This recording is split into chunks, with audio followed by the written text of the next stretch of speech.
Welcome back. Well, let's go to the Democratic Republic of Congo.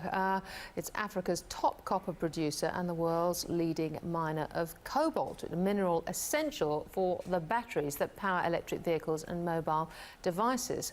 Congo produces 2/3 of the world's supply. One analyst called it the Saudi Arabia of the electric vehicle age.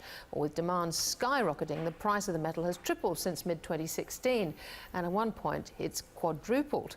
But what lies ahead for the mineral, considering there's an upcoming election in the DRC, and what impact could this have on cobalt-reliant companies such as Tesla? Well, for more, I'm joined by the editor of yourmoney.com.au, Aleks Vickovich, who joins me live at the desk. Well, look, we wouldn't be talking about an election in the DRC, would we, other than the fact that it's really going to impact the global community, potentially. Yeah, that's right, Ticky, and I think we don't talk enough African politics in general on Your Money, and we decided to do something about that. So at yourmoney.com.au, we've got a story that looks at this upcoming election, which is on Joseph Kabila, yeah? That's right. So Kabila has been the president of Democratic Republic of the Congo since 2006, which by African standards is not a long time. Well, it is. I mean, it could be a lot longer. I mean, many of them stay for decades. Yes, that's true. That's true. Interestingly, though, the Constitution of the DRC, that's right, the Constitution of the DRC says that there's a 10-year limit. So he was meant to go in 2016, which is quite a while extra when you consider that's the full length of the Trump presidency. So this Sunday there is an election. He's not running, but of course one of his appointed successors is.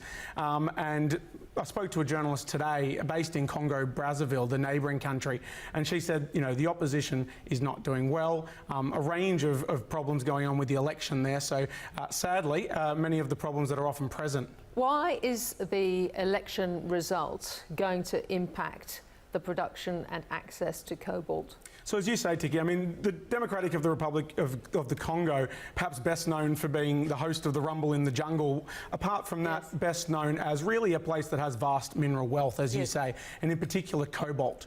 And Joseph Kabila, in his post-constitutional recent years, has been a lot tougher on some of the foreign miners that have been operating in the DRC, and has really been consolidating power and consolidating market share for some of the state-owned enterprises, a number of which his family, the First Family, has all sorts of financial ties to, of course. And so there is a flow-on effect from that.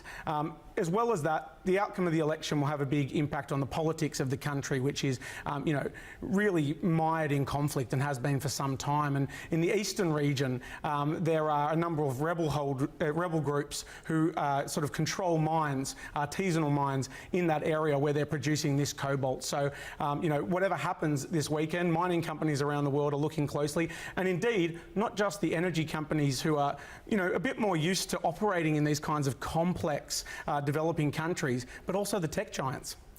Aleks Vickovich from Your Money, thank you so much for joining us. It's been, we will watch over the weekend, but it's quite interesting how it might affect quite a few miners, so thank you very much.